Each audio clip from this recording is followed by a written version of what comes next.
मंगलाचरण करेंगे। ओम नमः सिद्धेभ्यः जय श्री ओम नमः सिद्धेभ्यः जय श्री ओम नमः सिद्धेभ्यः। मंगलम भगवान वीरो मंगलम गौतमो गणी मंगलम कुंद कुंदाद्यो जैन धर्मोस्तु मंगलम सर्व मंगल मांगल्यम सर्व कल्याण कारकम प्रधानम सर्वधर्माणां जैनम जयतु शासनम जैनम जयतु शासनम जैनम जयतु शासनम। इष्टोपदेश नाम का ग्रंथ हमारा चल रहा है, जिसके रचयिता हैं पूज्यपाद स्वामी। पूज्यपाद स्वामी की काफी प्रशंसा इसके जो प्रस्तावना से पहले लिखी हुई है, और भी कई ग्रंथों का उन्होंने की रचना की है। तो अपन ने जो उनके दोहे पढ़े अभी तक, इसमें उन्होंने यहाँ से चले कि संसार में किसी भी तरह से सुख है नहीं, और जिस इस बात को जो लोग जान लेते हैं उनमें भेद विज्ञान हुए बिना रहता नहीं। या तो भेद विज्ञान पूर्वक ही उनकी ये समझ गहरी होती चली जाती है कि संसार में जो दुख का कारण है वो मेरा अज्ञान ही है, और सबसे बड़ा अज्ञान है कि मैं जिस शरीर में रहता हूँ वो शरीर को ही अपना स्वरूप मान लेता हूँ, और वहां से मुझे जो सुख की अपेक्षा होती है वो मिथ्या होती है, क्योंकि सुख वहां है नहीं। तो जब जो जो जो जीव मोक्ष जाने के, मुक्ति जाने के लिए तैयार होते हैं, उनकी बैकग्राउंड में ये बात अवश्य होती है कि उन्होंने ये नक्की कर लिया कि संसार में सुख नाम की चीज है नहीं, और ये जो मेरा शरीर आदि के प्रति मेरा जो मोह है, वास्तव में वही मेरे दुख का कारण है। ऐसा विश्वास होने के बाद अब जीव के पास और कोई विकल्प नहीं रहा। उसको पता लग गया संसार में सुख है नहीं, जिन वस्तुओं में अब तक सुख ढूंढता आया वहां सुख मिलना नहीं है। अब एक ही मार्ग बचता है जिसे बहुत सारे मनीषियों ने अपनाया है, और जिसे मैं अभी तक अपना नहीं सका हूं। ऐसा ज्ञात होते ही, ऐसा विश्वास होते ही ऐसे जीव अब इस दिशा में पूरे विश्वास के साथ निकल पड़ते हैं कि मैंने संसार के सब मार्गों को खोज के देखा, सुख कहीं था नहीं, एकमात्र यही एक मार्ग बचा है, अब इस पर भी चलकर देखता हूँ। लेकिन इस पर चलकर देखने के लिए अब एक्सपेरिमेंट नहीं करता, ये भी भाई एक्सपेरिमेंट है। अब विश्वास सहित बढ़ता है आगे, ये 100% जितने मार्ग थे वो सब उन पर मैं चल के देख चुका हूँ, और एक ही मार्ग बचा है। और ये भी मुझे मालूम है कि जो सिद्धालय में विराजमान है या जिन्हें सुख की प्राप्ति हुई है, उन्होंने इसी मार्ग को अपनाया। तो अब उसे एक्सपेरिमेंट करने की बात नहीं कि चल के देखूं तो सही मुझे क्या मिलता है। तो हमने अभी पिछले दोहे में ये भी पढ़ा कि ऐसे जीव जो है कैसे एकांत प्रिय हो जाते हैं। तो एकांत में अच्छा लगने लगता है, जल्दी से जल्दी चाहते हैं कि कहीं किसी से कुछ मुलाकात हो गई हो, कुछ मीटिंग हो रही हो, तो वहां से निकल के जल्दी से जल्दी अपने कार्य में लगूं। पहले उल्टा होता था कि जब कभी मंदिर वगैरह में गए, कहीं गए, तो जल्दी भाग करके संसार के जो कार्यकलाप हैं उनमें बहुत ज्यादा आकर्षण होने से वहां अपना लिमिटेड टाइम देकर के और तुरंत इस ओर भाग आता था, उसे पार्ट टाइम मानता था। लेकिन वो जीव जो है अब वास्तव में, जिनको ये समझ आ गया है कि मुझे अपना मैक्सिमम टाइम कहाँ देना है, तो वो संसार के बाकी निरर्थक कार्यों को गौण करते हुए, कम से कम उसमें इन्वॉल्व होते हुए अपने मोक्ष मार्ग को प्रशस्त करने लगते हैं। तो पिछले दोहों में हमने यही पढ़ा। 37वें दोहे में इससे पहले शिष्य ने प्रश्न पूछा था कि जो इस मार्ग पर लगे हैं उनको बीच बीच में जानने की इच्छा होती है कि वो कितने बढ़े, इस मार्ग पर कितने आगे बढ़े, तो वो कैसे पता लगाएं। और दूसरी बात उन्होंने पूछी थी कि ये जो उनको बताया गया था कि ऐसे जीवों को के लक्षण ये होते हैं कि उनको सुलभता से प्राप्त हुए भोग भी अब अच्छे नहीं लगते। तो अच्छे नहीं लगते इसका मतलब कहीं और किसी और चीज में उनको आनंद आ रहा है। तो यही इस बात का परिचायक है, इस बात का लक्षण है कि वो अब आत्म सुख की ओर निरंतर बढ़ने लगे हैं। उनकी प्रतीति, अनुभूति और ज्यादा आगे बढ़ने लगी है। उसी लोभ में तो चले जा रहे हैं, उसी आनंद के लक्ष्य को लेकर के अब वो आगे बढ़ते जा रहे हैं। तो आज अपन 37 नंबर दोहा पढ़ेंगे जिसमें इसी तरह की बात है।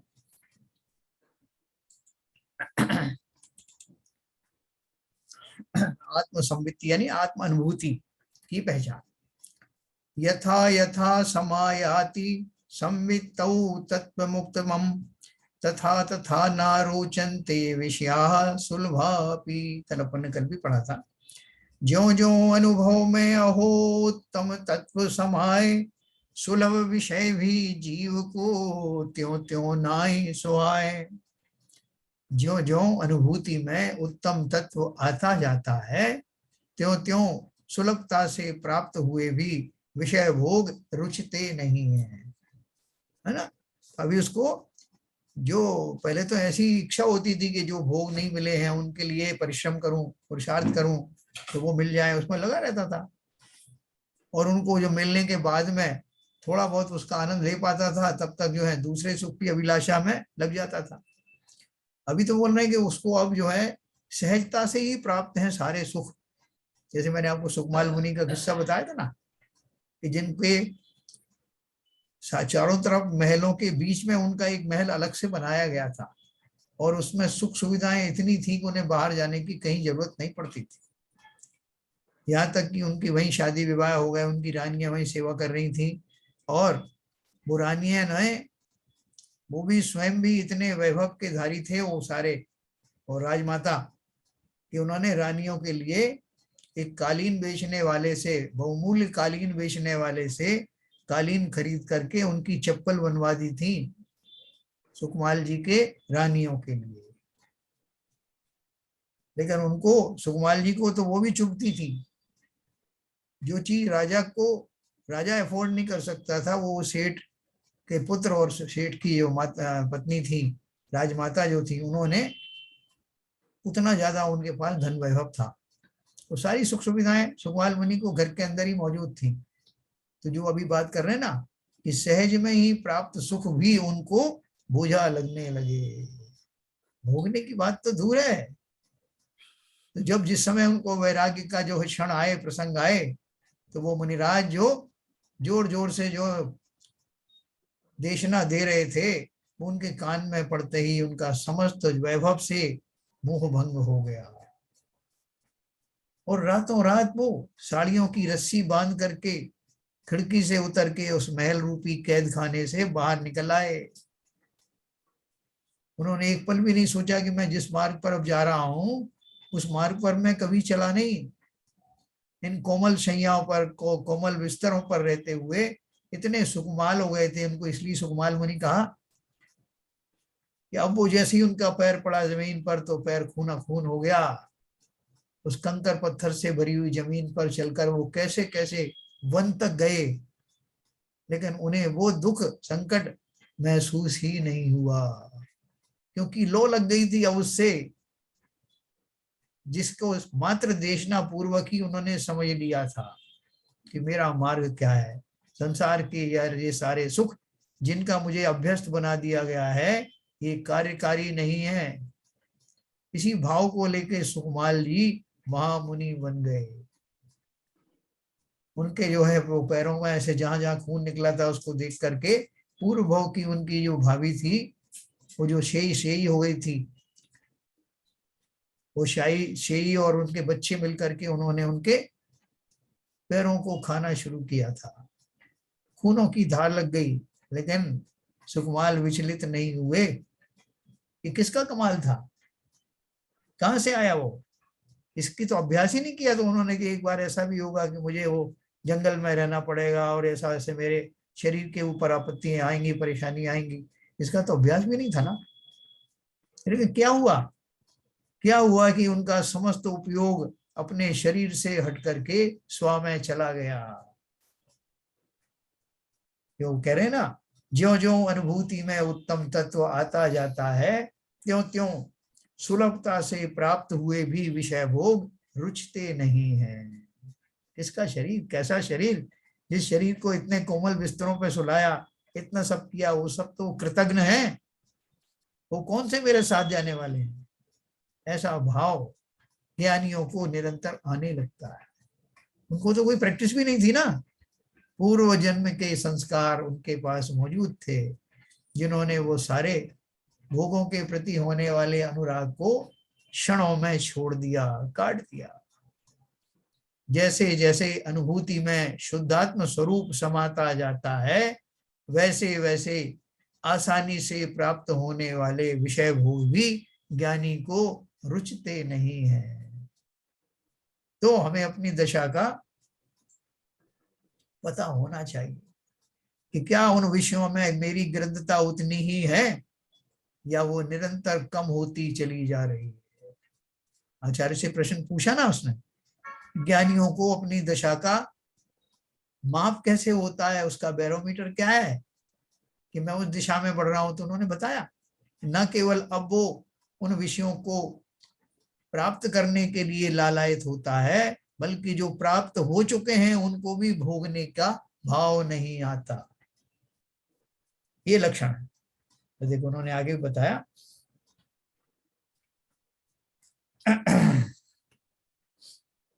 जिनका मन शांति सुख से संपन्न है, ऐसे महापुरुषों को, देखो दूसरी टीका में से मैं पढ़ रहा हूं, जिस जिस प्रकार से योगी की संवित्ति में यानी स्वानुभव रूप संवेदन में शुद्ध आत्मा का स्वरूप झलकता जाता है, सम्मुख आता है, तैसे तैसे बिना प्रयास से सहज में ही प्राप्त होने वाले रमणीक इंद्रिय विषय भी योग्य बुद्धि को पैदा नहीं कर पाते हैं। दुनिया में भी देखा गया है कि महान सुख की प्राप्ति हो जाने पर अल्प सुख के पैदा करने वाले कारणों के प्रति कोई आदर या ग्राह्य भाव नहीं रहता। ऐसा ही अन्यत्र भी कहा है ना। मैंने आपको एक कहानी सुनाई थी ना पारसमणि की, कि वो बाबा के पास गया और उसने उनका कहा कि महाराज मैं बहुत दरिद्र हूं और मुझे कुछ ऐसा दे दो जिससे मेरी दरिद्रता दूर हो जाए, मैं अमीर हो जाऊं। तो उन्होंने देखा उसको, समझ गए वो कि है तो आदमी सही है, आगे बढ़ने वाला है।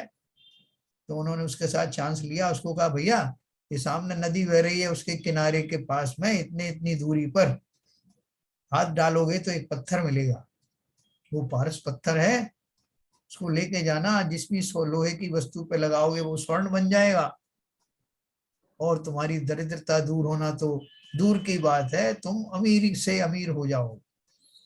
वो बहुत खुश हुआ, उसने गया, उसको पत्थर मिल भी गया। मैं पास में पड़े एक लोहे पे एक्सपेरिमेंट भी किया, वो बड़ा प्रसन्न हो गया और चलने लगा उसे लेके, वो बाबा को धन्यवाद देते हुए तो चल दिया। फिर उस थोड़ी दूर चलने पर उसे ध्यान आया कि जिस बाबा ने इतना बड़ा दिल करके मुझे ये पत्थर दिया, उसके पास इससे बड़ा कुछ पत्थर होना चाहिए, तभी तो उसने ये मुझे दे दिया, सस्ते में टरका दिया। मैं तो उसके पास जाऊंगा और ये बड़ा खुश रहता है बाबा, और उससे वो मांगूंगा कि जिससे वो इतना प्रसन्न रहता है, ये मुझसे कुछ छुपा रहा है।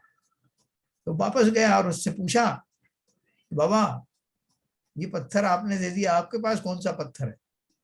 भैया मेरे पास तो कोई पत्थर नहीं। तो आप प्रसन्न कैसे रहते हो? क्योंकि मैंने इन सब पत्थरों का त्याग कर दिया है। बोले अच्छा अच्छा, इन सब के त्याग पूर्वक ऐसी प्रसन्नता आती है? तो धिक्कार है मुझ पर जो मैं इन पत्थरों के चक्कर में पड़ रहा हूं। और कह के उसने उस पत्थर को नदी में फिर से फेंक दिया और इतनी दूर फेंका कि अब कोई उसकी तरह गुमराह ना हो, लालच में लोभ में ना आ जाए। तो जैसा उन्होंने बताया कि कोई और बड़ा सुख हमारा इंतजार कर रहा है, ऐसा शिष्य को विश्वास आते ही सहज में प्राप्त हुए भोगों के प्रति अभिलाषा तुरंत छूट जाती है।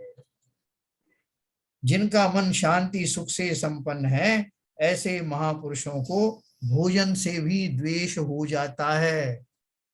द्वेष का अर्थ क्या है? अर्थात उन्हें भोजन भी अच्छा नहीं लगता, फिर और विषय भोगों की तो क्या बात।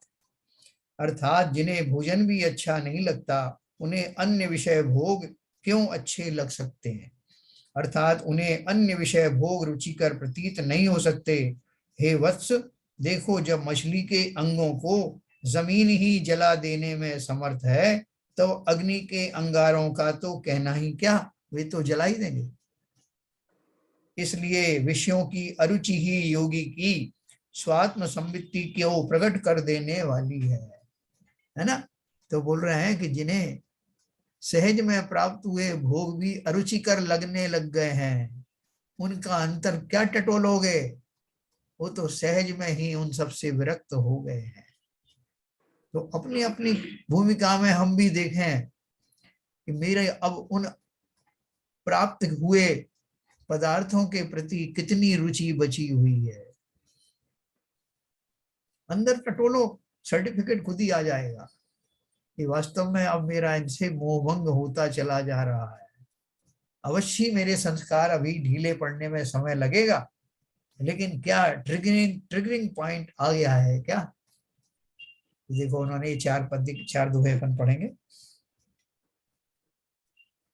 तो एक लाइन उन्होंने ये और दी है, स्वात्म संवित्ति के अभाव होने पर विषयों से अरुचि नहीं होती, है ना। अगर विषय मुझे अभी भी अच्छे लग रहे हैं, इसका अर्थ यह है कि मुझे अनुभूति हुई नहीं, और विषयों के प्रति अरुचि बढ़ने पर स्वात्म संवित्ति भी बढ़ती जाती है। यानी ये दोनों एक दूसरे के अपोजिट हैं। तो देखो क्या बोला, तत्वों में जो परम तत्व है, आत्म तत्व जो सुखदाता, जैसे जैसे अपने अपने संवेदन में है आता, वैसे वैसे भविक जनों को रुचते ना है भले भले, पुण्योदय से सुलभ हुए हैं भोग सभी पीयूष धुले। ये पन्ने कल पढ़ा था। तो इस तरह से उन्होंने उनको बताया, शिष्य को बताया कि ये उसका प्रमाण है कि वो व्यक्ति अब संसार से उसका मोह भंग हो चुका है। फिर आगे और बताया कि आपको जो वास्तविक आपकी जो आत्मा अनुभूति है उसको कैसे पहचानोगे। तो उसी लाइन में उन्होंने आगे बोला, यथा यथा नारोचन्ते विषयाः सुलभा अपि, तथा तथा समायाति संवित्तौ तत्त्वमुक्तमम्। सुलभ विषय भी जीव को ज्यों ज्यों नाई सुहाए, त्यों त्यों अनुभव में अहो तम तत्व समाये।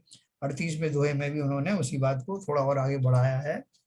ज्यों ज्यों सुलभ विषय भी आत्मा को रुचते नहीं, त्यों त्यों अनुभूति में उत्तम तत्व आता जाता है, अर्थात प्रतिभास होने लगता है, मतलब वो और बढ़ने लगता है। जैसे जैसे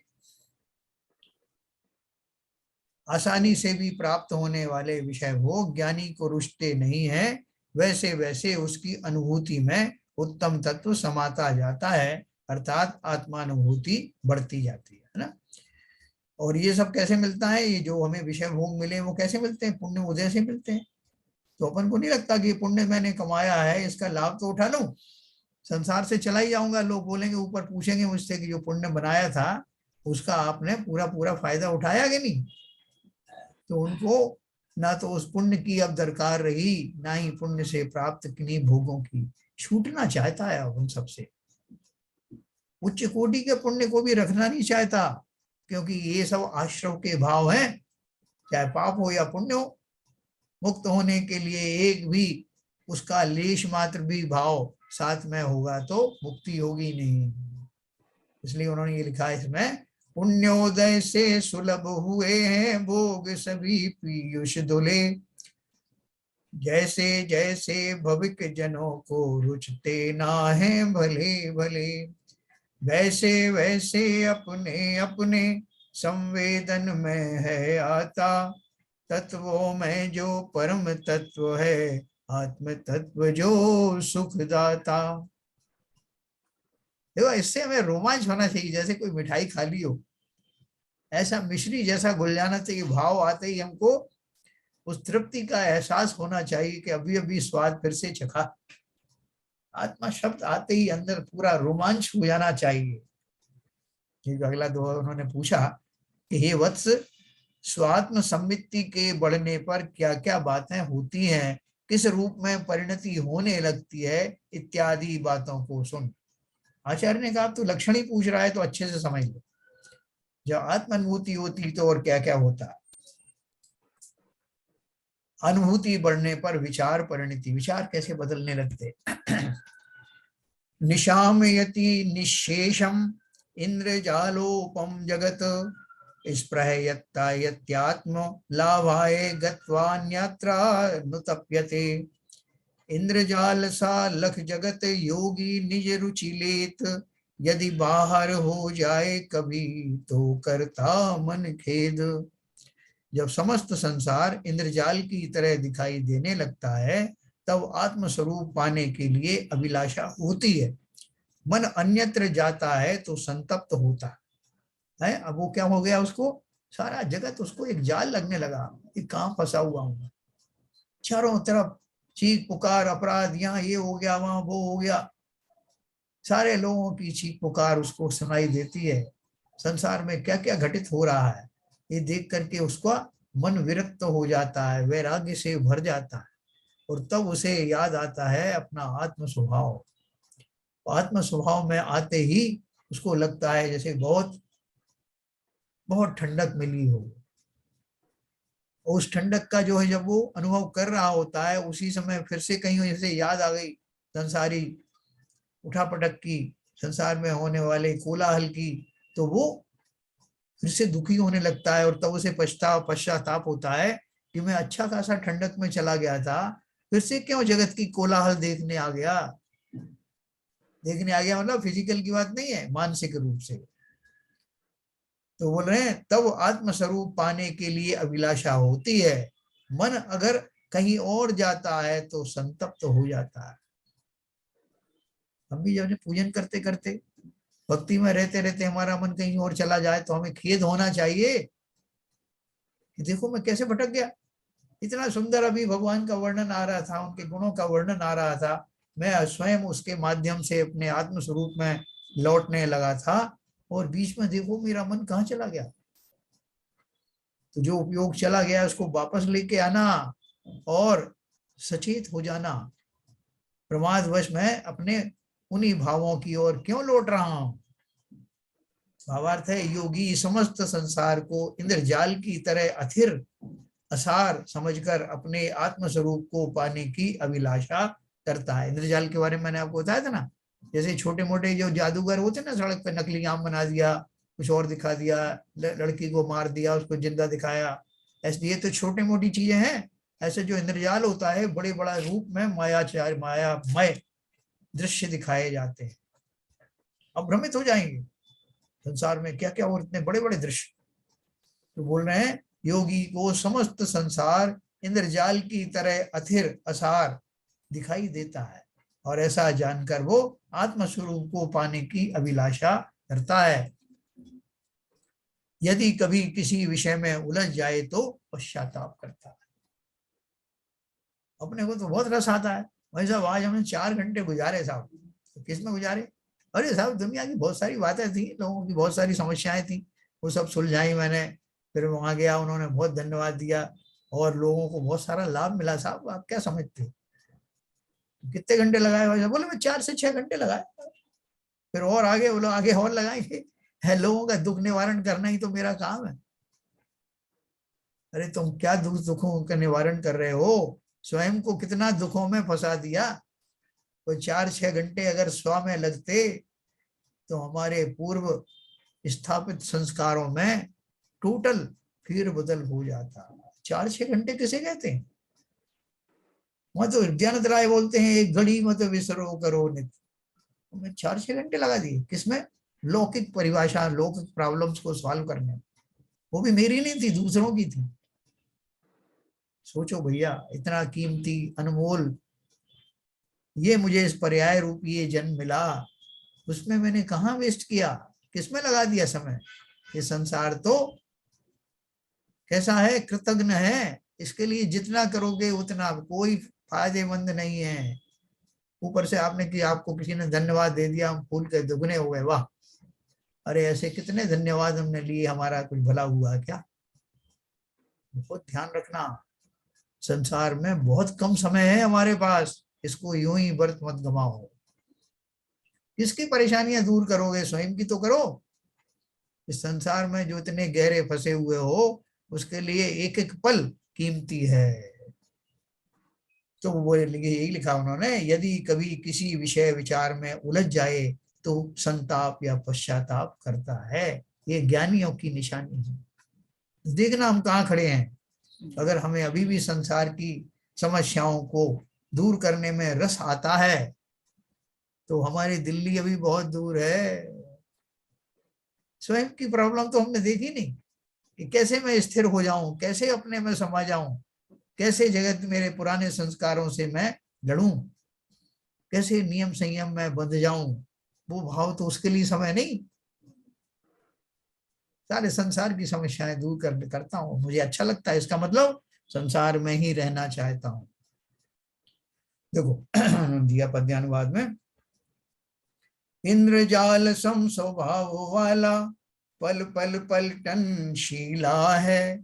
हाँ, इंद्रजाल सम स्वभाव वाला पल पल पलटन शीला है। सार शून्य संसार सकल है, नील निशा की लीला है। जैसे सुबह सुबह जो है वो आसमान में आप देखोगे छोटे छोटे बादल, तरह तरह के बादल आ जाते हैं और फिर जैसे ही सूर्य आता है वो सब विच्छिन्न हो जाते हैं। ये सारा संसार ऐसा ही है, पलटने वाला, इंद्रजाल वाला। इस विध चिंतन करता योगी, आत्मलाभ का प्याला है। पल भर भी यदि बाहर जाता, खेद खिन्न हो जाता है ना। इसलिए अपने आप को संभालो, अपने आप को, मेरा किस तरफ रुचि जा रही है उसके उसके पूरी निगरानी रखो। कहाँ जा रहा हूँ मैं, क्या करने जा रहा हूँ, कितना समय मेरे पास है। अगर किसी को बोल दिया जाए कि भाई साहब आप अगले 2 घंटे के अंदर में आपकी लीला समाप्त होने वाली है, तो मेरी प्रायोरिटी बदल नहीं जाएगी? क्या प्रायोरिटी बदलेगी? एक तो गौर संसारी होगा, बोला कि भाई साहब मैंने बहुत दिन से रसमलाई नहीं खाई, सबसे पहले वो खा लेता हूँ, 2 घंटे का समय है ना, रसमलाई खा लेता हूँ। और क्या करोगे? बोले साहब बहुत दिन से अच्छे से कपड़े नहीं पहने, वो पहनना शुरू करता हूँ। और जो जो भोग साहब मैंने छोड़ दिए थे, मैं पलट पलट के करूंगा, जितने कपड़े एक के बाद एक पहन पहन करके रख दूंगा, तो कम से कम मैं संतुष्ट हो जाऊंगा कि मैंने जो भोग मिले थे उन्हें भोगा। बोले और क्या करोगे? बोले और तो क्या करना था। तो दूसरे से पूछा तुम क्या करोगे भाई, 2 घंटे रह गए।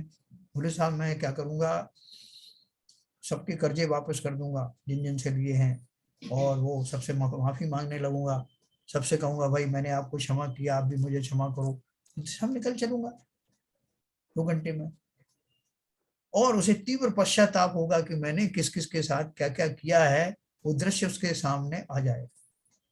उस 2 घंटे में वो अपनी काया पलट करना चाहता है, जिस जिसके प्रति अपराध किया है उससे क्षमा मांगने का भाव आने लगता है, अपने को धिक्कारने का भाव आने लगता, करीब मैंने इस जीवन को कैसे गंवा दिया, अब मात्र 2 घंटे बचे हैं, मेरे पास पर्याप्त समय हुआ जब मैंने कुछ नहीं किया, और अब मैं जिनेन्द्र देव का स्मरण भली प्रकार करूंगा, और वैसे करते हुए भी मैं समाधि मरण पूर्वक इस देह को त्यागूंगा, उसकी तैयारी करूंगा, 2 घंटे तो बहुत हैं, ऐसा भाव। और अच्छा रहा ये अंतिम समय आ गया, अब इसी में मैं अपना पूरा कंसंट्रेट कर दूंगा। तो हम देखें कि हम कहाँ खड़े हैं। किसी को कोई गारंटी नहीं कि उसके पास 2 घंटे हैं, कि एक श्वास का समय भर है, इसलिए एक घड़ी मत विसरो कर। फालतू जितने काम है उनमें कम से कम अपने को इन्वॉल्व करो, वो साथ जाने वाला कतई नहीं है, कौन हमें अप्रिशिएट करने वाला है। तो भाई साहब आपने फला फलाना प्रॉब्लम सॉल्व करवा दी थी, आपको बहुत धन्यवाद है। ऐसे कितने लोगों ने हमें धन्यवाद दिए, और उस धन्यवाद के लोभ में, स्व प्रशंसा के लोभ में मैं अब तक इस संसार में फंसा हूं। तो देखो और भी दिखाया, आत्मानुभवी के और भी चिन्हों को दिखाते हैं। योगी की निर्जन प्रियता है, जो अपन ने पहले बात की, उसे एकांत अच्छा लगता है। इच्छत्येकांत संवासम निर्जनम जनितादर है, निज कार्यवशात किंचित दुक्तवा विस्मरति द्रुतम। वास रुचे एकांत का आदर निर्जन थान, यदि कुछ कहता कार्यवश तुरंत भूलता जान। है ना? निर्जनम यानी निर्जन स्थान, जनितादर है जिसे अच्छा प्रतीत होता है, ऐसे अनुभवी पुरुष एकांत में रहना चाहता है। निज कार्यवशात अपने किसी कार्यवश उसे यदि कुछ कहना भी हो तो वह कह करके शीघ्र ही उसे भूल भी जाता है ना। क्योंकि अपन ने बात करी थी पहले, क्योंकि अच्छे दोहे हैं ये, हमें स्थापित करने वाले हैं, इसलिए इनको 2-3 बार भी अगर पढ़ लें तो कोई हर्ज नहीं। तो क्या कहा उन्होंने कि उसको अब ध्यान नहीं रहता। निर्जनता को चाहने वाला योगी एकांतवास की इच्छा करता है और अपने कार्यवश यदि कुछ कह भी दे तो उसे शीघ्र भुला देता है।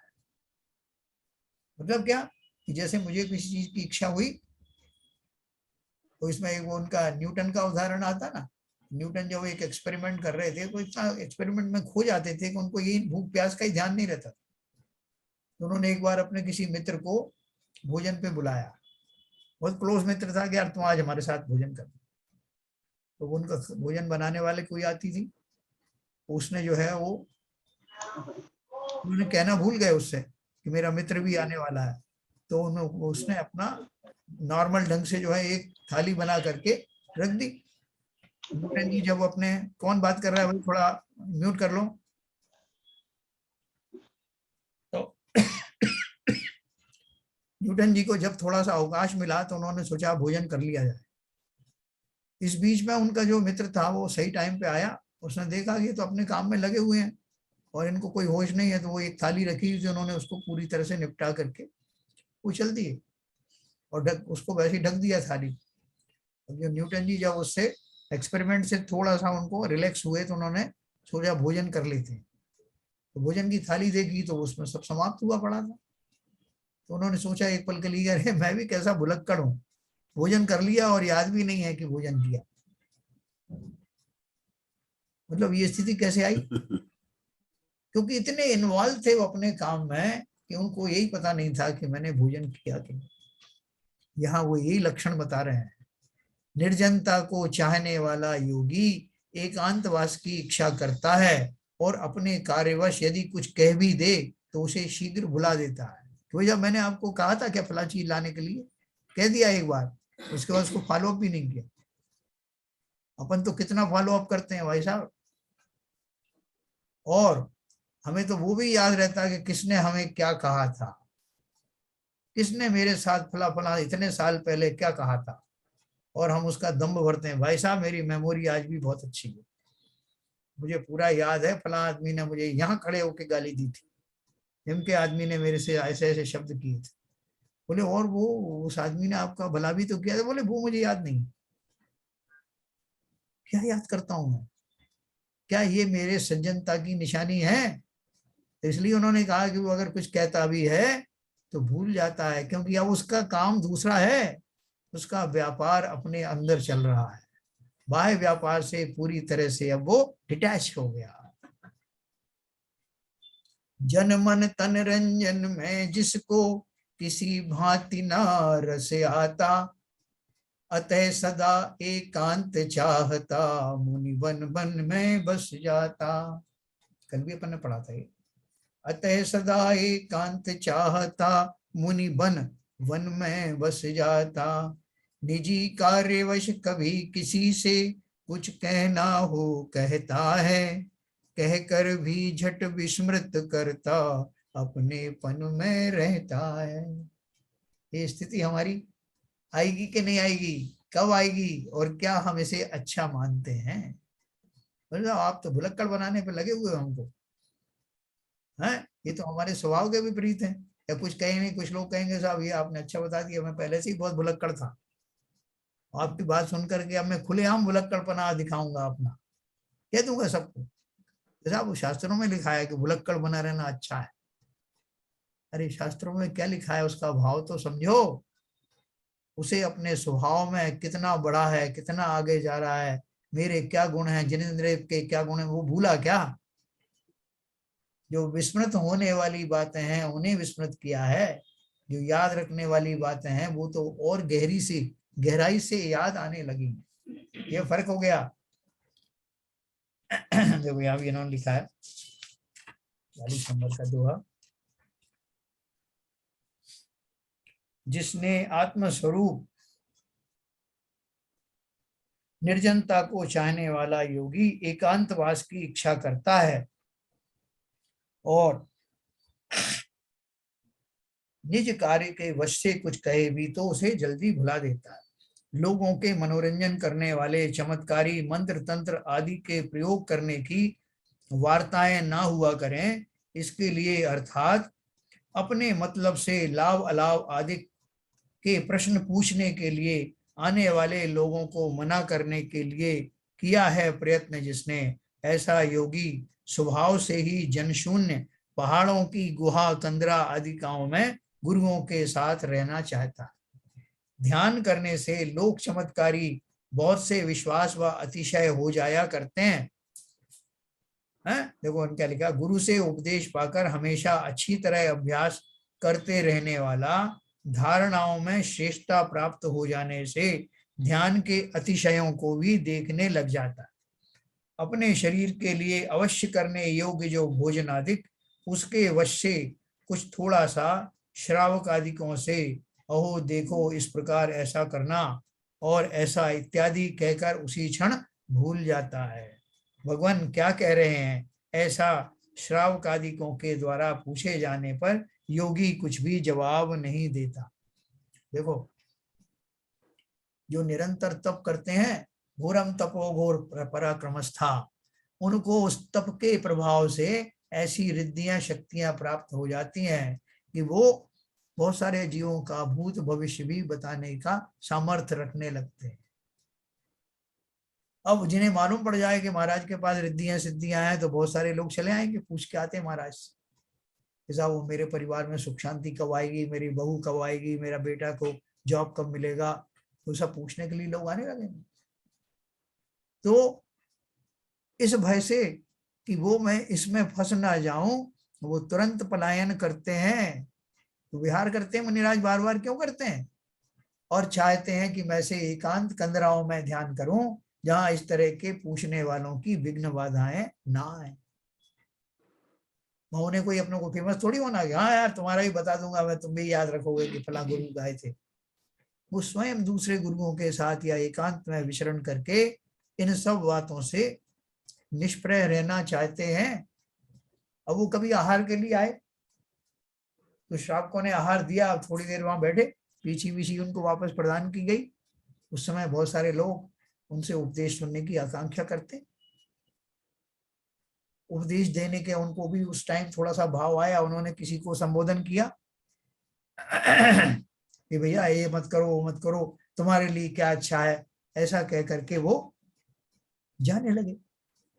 शिष्यों ने पूछा महाराज वो परसों भी आपने जो है आहार के समय हमको ऐसा ऐसा बताया था, वो थोड़ा सा और बताइए ना।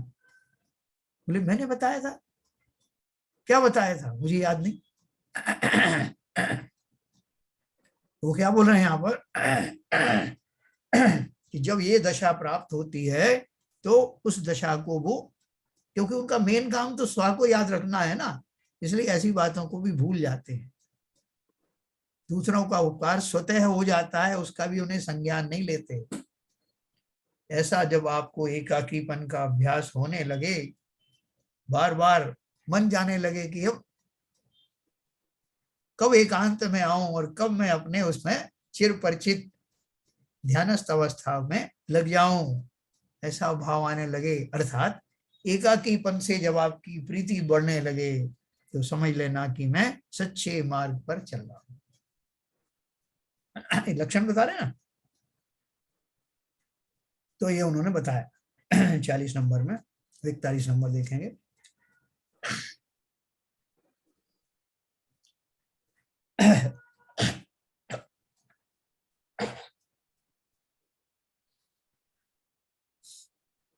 ब्रुवन्नपि हि न ब्रूते गच्छन्नपि न गच्छति स्थिरीकृतात्मो तत्वस्तु पश्यन्नपि न पश्यति। बोलत भी बोलत नहीं, चलत चलत भी नाही, आत्म तत्व जिस स्थिर किया देखत देखत नाही। इतना बढ़िया दुआ लिखा। आत्म तत्व में स्थिर रहने वाला बोलता हुआ भी नहीं बोलता, चलता हुआ भी नहीं चलता, देखता हुआ भी नहीं देखता। आत्म स्वरूप में रहने वाला योगी बोलते हुए भी नहीं बोलता है, चलते हुए भी नहीं चलता है, और देखते हुए भी मानो वह नहीं देखता है। अर्थात देखो इसमें लिखा है, जिसने आत्म स्वरूप के विषय में स्थिरता प्राप्त कर ली है, ऐसा योगी बोलते हुए भी नहीं बोलता। जिसने अपने को दृढ़ प्रतीति का विषय बना लिया है, ऐसा योगी संस्कारों के वश से या दूसरों के संकोच से धर्माधिक का व्याख्यान करते हुए भी नहीं बोल रहा है, ऐसा समझना चाहिए, क्योंकि उनको बोलने की ओर झुकाव या ख्याल नहीं होता है। जैसा कि कहा है, आत्मज्ञानात् परम, आत्मज्ञान के सिवा दूसरे कार्य को अपने प्रयोग में चिरकाल तक, ज्यादा देर तक ना ठहरने देवे। किसी प्रयोजन के वश यदि कुछ करना पड़े तो उसे अतत्पर होकर, अनासक्त होकर वाणी व शरीर द्वारा करे। देखो जैसे ओपन ने वो महुआ में उनका चातुर्मास हुआ था आचार्य श्री का, तो उन्होंने देखा कि सभा में इतने सारे लोग बैठे हुए, उनका प्रवचन होने वाला था और बहुत सारे लोग पहले से बैठे हुए थे और बोलने वाले वक्ताओं की लाइन लगी लगी हुई थी जो उनसे पहले बोल रहे थे। उनको बहुत ताज्जुब हुआ कि ये लोग सब इतना सब बात क्या कर रहे हैं, मुझे अपनी बात कहना है और मुझे चले जाना है। तो वहां तो बोलियां लग रही थी, तो लोगों उन्होंने, उनको बहुत ताज्जुब हुआ। उन्होंने कहा भाई साहब ये सब आप क्या कर रहे हो, मैं यहाँ किस लिए आया हूँ, मैं अपना काम करूँ और जाऊं, ये बोलिए फूलिए आप लगाते रहना बाद में। तो लोगों ने उनसे कहा, महाराज जब तक आप बैठे हो तभी तक लोग यहाँ बैठे हैं, आपको सुनने की लालसा में तो बैठे हैं, हमारी बोलियां सुनने के लिए थोड़ी बैठे हैं। अगर आपके जाने के बाद हम ये बोलियां सुनाएंगे तो लोग बोलियां नहीं हमें गालियां देंगे, इसलिए कर रहे हैं हम। तो वो बड़े बेचैन हो गए। उन्होंने बोला भैया जैसा है जितना है जल्दी से जल्दी आप करो, ये मुझे इसमें कोई इंटरेस्ट नहीं है। तो बहुत पहली बार हमने देखा, वो बिल्कुल उसमें जरा भी उन्होंने इंटरेस्ट नहीं लिया और वो अनमने भाव से बैठे रहे, जल्दी से खत्म होए और मैं अपनी बात कहूं और जाऊं। ऐसा भाव ज्ञानियों को होने लगता है। उसमें नहीं लगते कि मेरे चातुर्मास का कलश में कितना पैसा आया, मेरा आया ज्यादा या फलाने मुनि का आया, ये भाव उनके नहीं रहते। क्या लेना देना उनको इन सबसे। देखो ये तो एक उदाहरण है। वास्तव में जितने भी ज्ञानी हैं, जो मुनि भी नहीं बने अभी, उनके भाव भी इसी दिशा में चलते हैं। मैं अपना काम करूं संसार में, संसार मुझे क्या देने वाला है, जग में ना हमारा कोई था, हम भी न रहे जग के साथी। ये भाव रखना, संसार कुछ देने वाला नहीं है। हम बहुत खुश होते हैं ना, मैंने संसार की इतनी प्रॉब्लम सॉल्व कर दी, इतने लोगों को खुश कर दिया। क्या कर दिया, अपना ही अनर्थ किया। संसार का स्वरूप तो जैसा है वैसा ही रहने वाला है। समस्त प्राणी अपने पुण्य और पाप के अनुसार अपना अपना फल पाया करते हैं। मैं मूर्ख उसमें क्या कर सकता हूं। सामाजिक जिम्मेदारियों को निर्वाह भी करना है तो उसमें बहुत ज्यादा रस लेने की जरूरत नहीं। मिनिमम मिनिमम वाला प्रोग्राम रखना, जिसमें अपना झंझट में ज्यादा पड़ना नहीं। जितने से काम चल जाए उतना चलाना, बाकी संसार के सारे जीव अपने अपने पुण्य पाप का खाते हैं, जैसा मैंने सुंदरी ने कहा।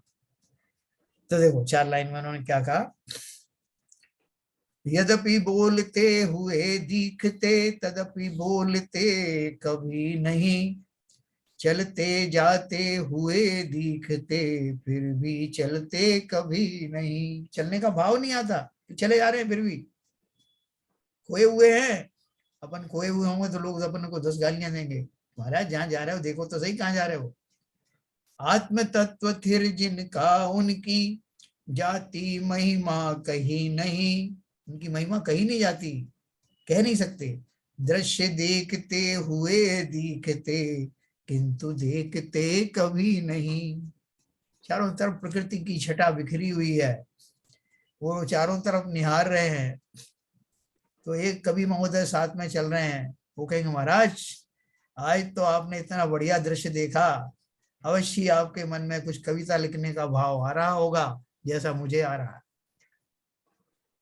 तो महाराज क्या कहते हैं कि भैया मेरी जो दशा चल रही है उसे तुम क्या जानो, प्रकृति की इन छटाओं के बीच भी मैं ये देख रहा हूं कितने अनंत वनस्पति काय के जीव, अनंत अनंत जीव यहाँ पर विचर रहे हैं, किस किस माध्यम से उनकी हिंसा होती है, ये क्यों इस गतियों में गए, कैसे वो इनसे निकल सकते हैं। मेरे तो भाव ये अपन प्राकृतिक छटाएं निहार हैं। तो बोल रहे हैं कि हम तो अपने अपने राग के अनुसार लोगों की वृत्तियों को समझने का, आकलन करने का प्रयास करते हैं, जैसे हमारे मनोभाव होते हैं वैसा मानने लगते हैं। लेकिन वो क्या देख रहे हैं, कहाँ चल रहे हैं, उनकी क्या वांछाएं हैं, ये वो जानते हैं। इस प्रकार हमने 41 नंबर पढ़ा। अभी मैं थोड़ा सा समय है, अपन बात करेंगे फिर से। हाँ सर, किसी को ये इसमें कोई किसी तरह की शंका आई तो बताएं। कल का आपने रिपीट किया है। हाँ, कल परसों का, और आपने दूसरे तरीके से समझाया, बहुत परफेक्टता हुई है उससे। कि इसमें मेरे हिसाब से मेरे तो कोई डाउट नहीं होना नहीं चाहिए, फिर भी किसी भी स्वाध्यायी को है तो बिल्कुल सामने आना चाहिए, बोलना चाहिए। बोलो भाई, सबको समझ आ रहा है? नीरजा जी बताएं। जी समझ में आ रहा है। हाँ, इसमें अपन को और कुछ करना, सुधार है, अपन सही मार्ग पर चल रहे हैं। सही मार्ग पे चल रहे हैं, सुधार आगे इसी तरह से आगे होता जाएगा। हाँ, स्वाध्याय का जो मार्ग है वो सही है। नहीं, मार्ग तो सही है, लेकिन हमने अपने आप को अब उस दिशा में कितने बड़े हैं, कुछ अपने को लग रहा है कि थोड़ा बहुत आगे बढ़े। हाँ, थोड़ा बहुत तो आगे बढ़े हैं, चिंतन में परिवर्तन आ रहा है।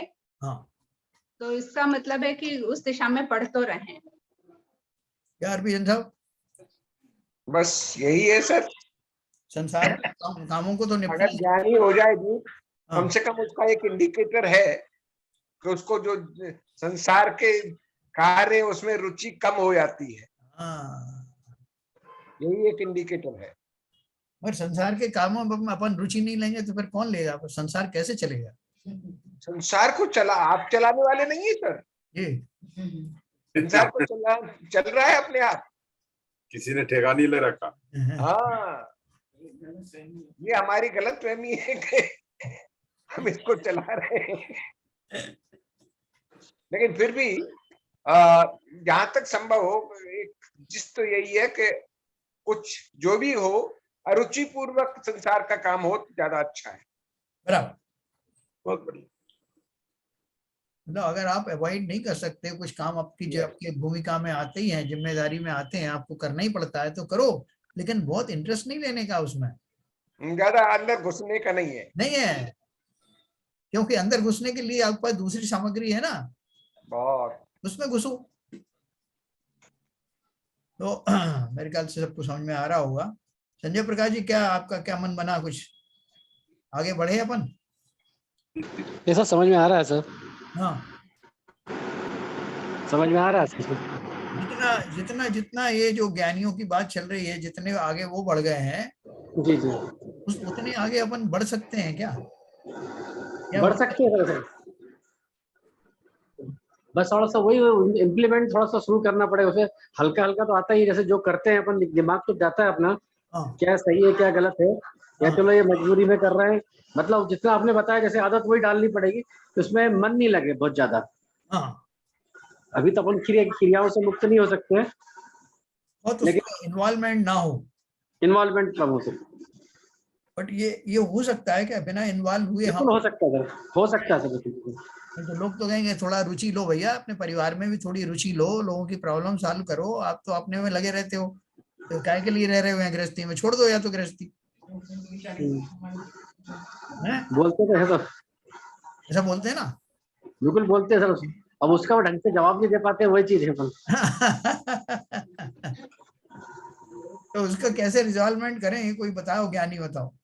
कि अपन वो घर गृहस्थी, अपने ऊपर ये आरोप भी लगता रहता है कि आप तो अपने लगो, पढ़ो, आप स्वाध्याय करो, आपको क्या लेना देना, हमारी क्या परेशानी, हम ही जानते हैं। तो ये सब आपको कटाक्ष भी सहने पड़ेंगे। गाली तो खानी पड़ेगी सर। देखो ऐसा, अगर ये भी ना करो तो फिर भी गाली तो फिर भी मिलती है, हाँ, समझे। तो गालियों से डर के अगर जीवन जीना है तो उस तरह जीना है, इस तरह जीना है, दोनों ही बराबर है। तो इस तरह ही क्यों ना जिए, गाली तो पड़ती है। वो लौकिक भाषा में बोलो तो स्वार्थी बनना पड़ेगा, स्व उसमें भी है साहब। हाँ वही बोल रहा हूँ।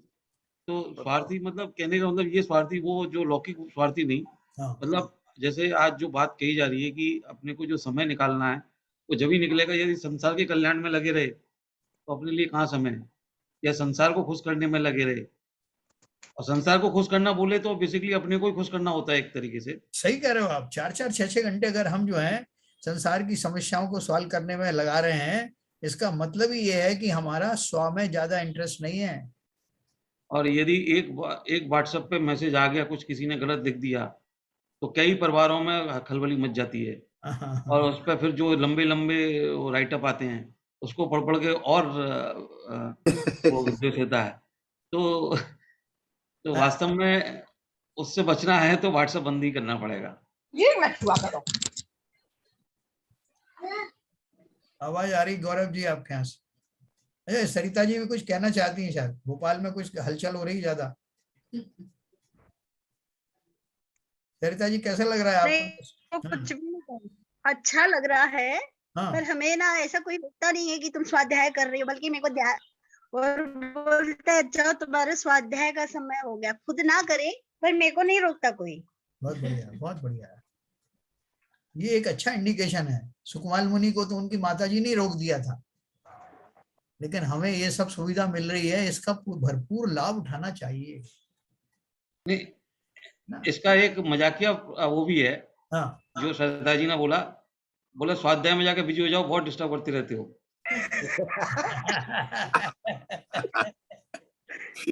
1 घंटे तो शांति मिलेगी। बोले मुझे अपना सीरियल देखने दो, आपको जो भी करना है स्वाध्याय करो जा करके। 1 घंटे तो चैन से रहने दो। हाँ, बैठे बैठे चैनल बदलते रहते हुए, ठीक है ना। तो क्या बाबूजी अपन क्या करें, अपना कुछ चेंज हो रहा है कि अपन जो संसार की प्रॉब्लम हम ही सॉल्व नहीं करेंगे तो कौन करेगा? संसार थोड़ा चल रहा, चलने दीजिए। स्वयं सब काम होते रहते हैं अपने आप। स्वयं ये भी ये जब ये विपरीत परिस्थितियां आती हैं तो स्वयं वो भी अपने आप ही चली जाती हैं। ये इसमें हम और आप कुछ नहीं कर सकते। हमें तो अपने में अपने आप को सोचना है, हम कहाँ पर हैं, और हमें अपना ही देखना है। और संसार से जब तक हम संसार के में रुचि लेते रहेंगे तब तक हम केवल यही करते रहेंगे कि उसका भला कर दिया, उसका भला कर दिया, ये गोट यहाँ बैठा दी, ये गोट यहाँ बैठा दी, और मैं जीत गया, मैं हार गया। इन चीजों से परे जा करके स्वाध्याय अगर किया है आपने, स्वाध्याय में अगर बैठे हैं तो ये निश्चित ही हमको सोचना पड़ेगा हम पर से अलग हो जितना हो सकते हैं। हाँ, जितना हो सकते हैं, बराबर है।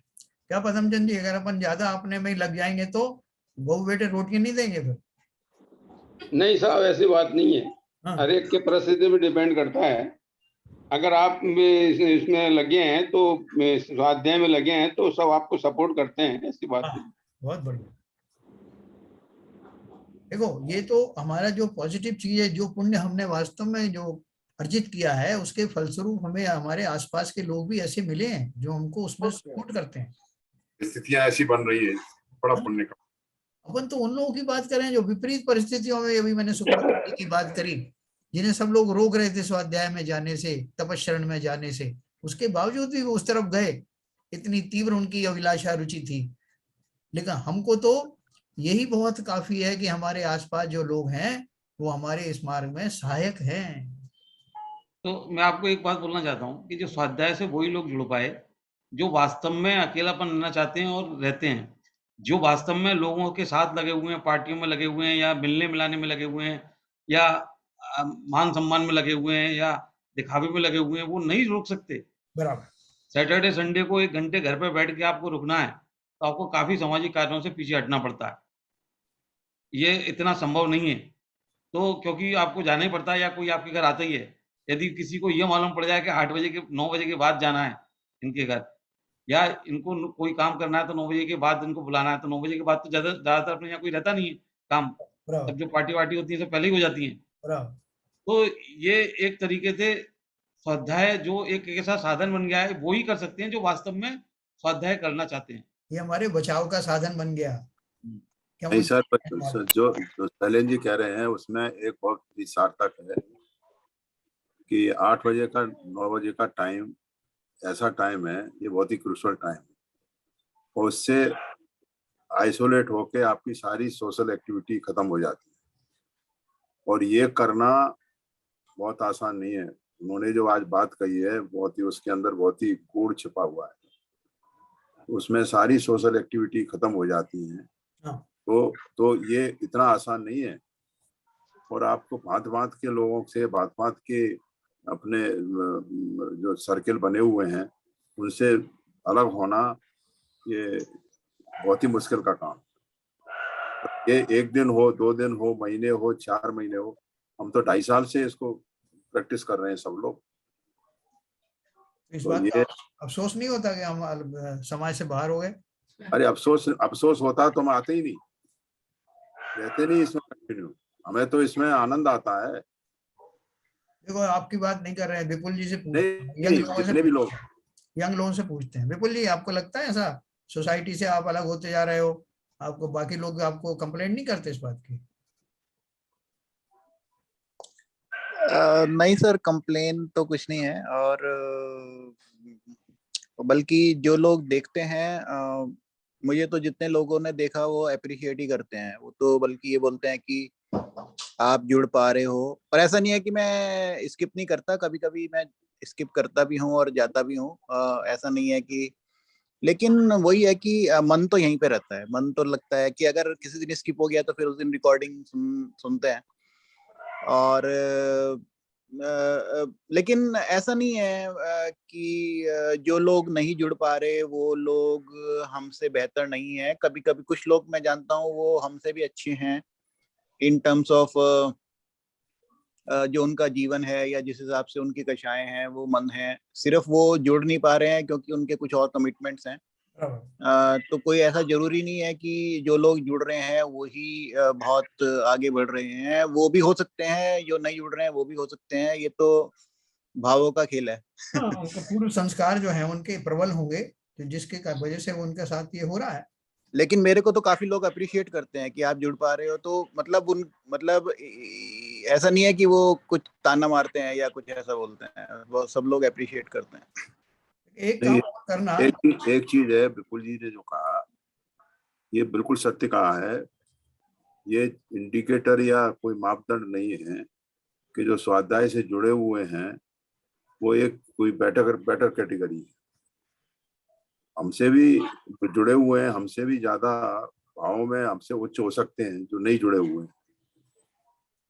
हर आदमी जुड़ नहीं सकता है, मगर ये जनरल जो स्टेटमेंट में हम लोगों ने दिया वो ये था कि हमारे तक ही सीमित है, हमारा किसी से कंपैरिजन नहीं है कि हम अच्छे हैं।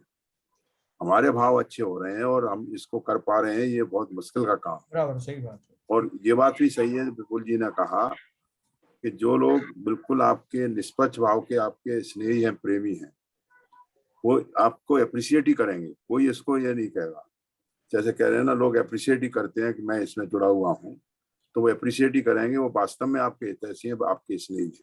तो एक काम करें, जिन के भी कोई मित्र आदि हैं उन सबको, अगर अपन को स्वाध्याय अच्छा लगता है और दूसरों के बारे में भी हमको जैसे लगता है ना कि जब मैं अच्छा खाना खा रहा हूँ तो मेरे मित्र भी आए, वो भी साथ में खाएं, मेरी पत्नी भी खाए, तो ऐसे भाव रखते हुए अपने जो भी मित्रगण हैं जो मिलने जुलने वाले हैं उनको थोड़ा सा स्वाध्याय से जोड़ना, तो इसका आपको भी लाभ मिलेगा और वो भी इस लाभ से वंचित नहीं रह पाएंगे।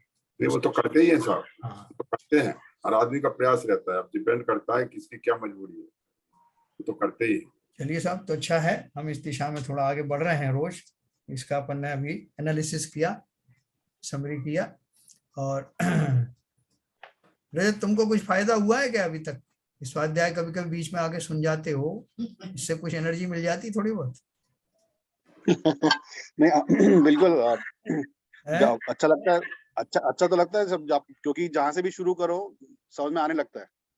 तो ऐसा नहीं कि कुछ ऐसी उसके लिए कोई प्री रिक्विजिट चाहिए कि आपको ये सब चीजें पढ़ के आनी चाहिए तभी आपको ये सब समझ में आएगा, क्योंकि डिस्कशन से जो आप लोग डिस्कस करते हैं वो काफी सरल भाषा में और रेलेवेंट एग्जांपल्स के साथ करते हैं।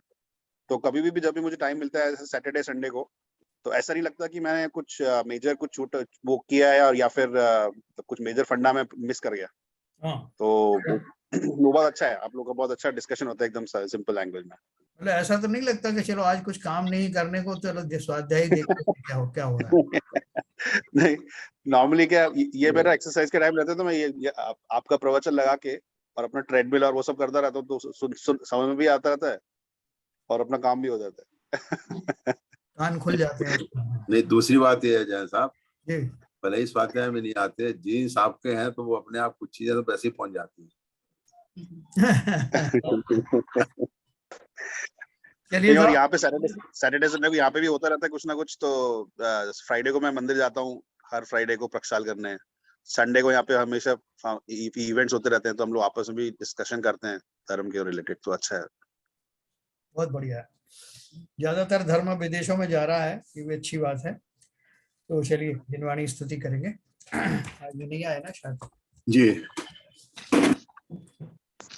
मिथ्यात्म नाश वे को, ज्ञान के प्रकाश वे को, आपा पर भास वे को, भानुसी बखानी है। छहो द्रव्य जान वे को, बंध विधि भान वे को, स्वपर पिछान वे को, परम प्रमानी है। अनुभव बताए वे को, जीव के जताए वे को, काहू ना सताए वे को, भव्य उर्यानी है। जहाँ तहाँ तारवे को, पार के उतारवे को, सुख विस्तारवे को, यही जिनवाणी है। हे जिनवाणी भारती, तो जपू दिन रैन, जो तेरी शरणा गए सो पावे सुख चैन। या वाणी के ज्ञान ते सूझे लोकालोक, सो वाणी मस्तक धरूं सदा दे तू दो। जिनवाणी माता की जय।